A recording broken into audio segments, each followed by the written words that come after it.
Ted Child's name is synonymous with British television, and he is respected throughout the whole of the world. Within the profession, he's absolutely revered.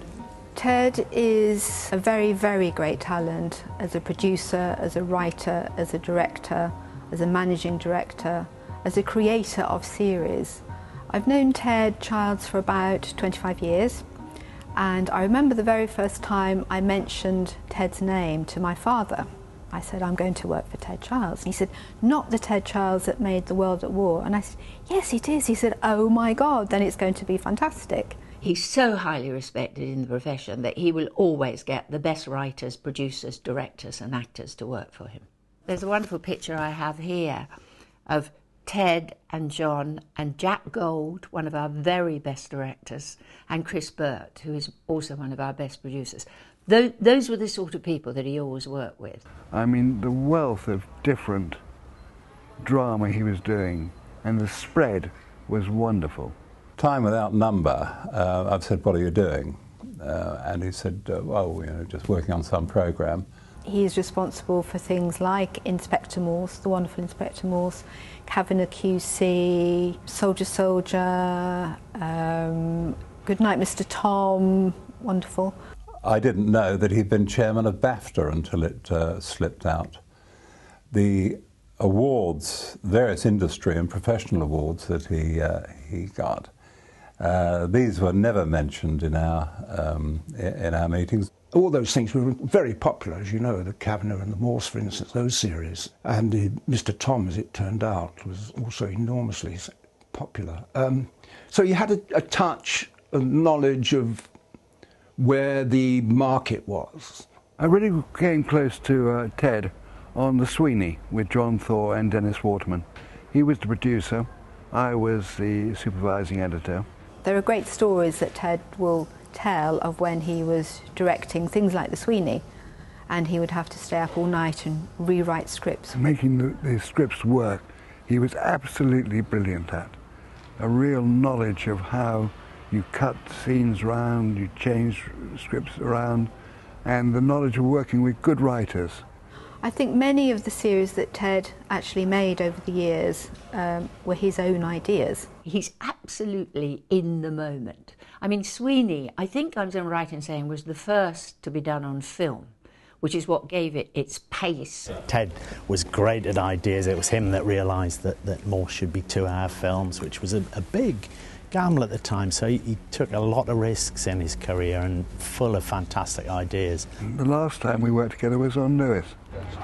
And action! Ted's pretty much the godfather of my entire career. He was made head of drama at Central TV while we were doing Our Feeder's Own Pet, and I first met him when he came out to Spain to watch us shoot there. And then when Morse came along, I was involved with that under him, and then he wrote Peak Practice had Peak Practice written for me by Lucy Gannon.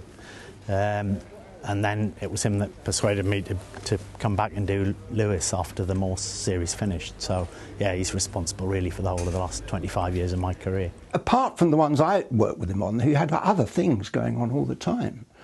Nurturing, as I say, discovering writers and bringing them on, and discovering producers and bringing them on. I'm now working on a lovely period drama called Lark Rise to Canford. Ted made me into the producer I am today with his creativity, his intelligence, and he just taught me how to do it.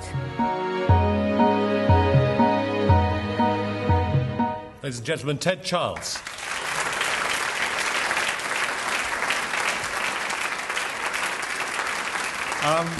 Ladies and gentlemen, I feel a total fraud standing here today because having seen all the worthy and inspiring things that the other recipients of awards have undertaken, all I can confess to is knocking out a few television programmes.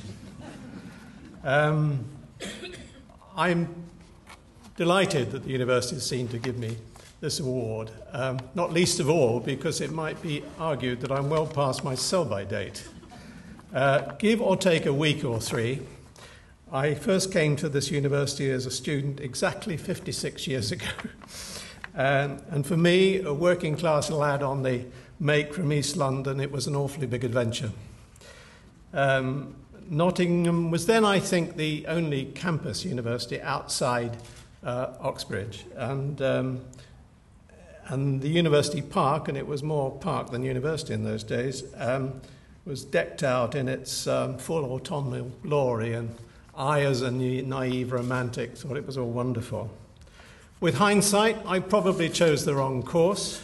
I certainly didn't work hard enough, but I had a very good time here, and I made friendships that have lasted me a lifetime.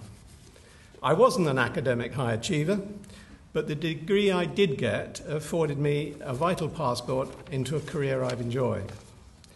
Both my parents left school at 14. Like many others of their generation, they suffered hardship and economic deprivation. But they were both aware of the value of higher education, and they made sacrifices to ensure that I availed of it. In the then borough of West Ham, I had a very beneficent local education authority, with the result that coming here was not a material hardship for me.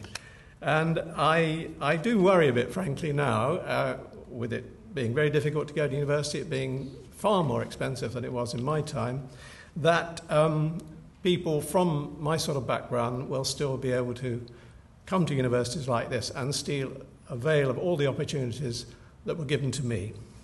Well, don't want to get too serious. Thank you very much.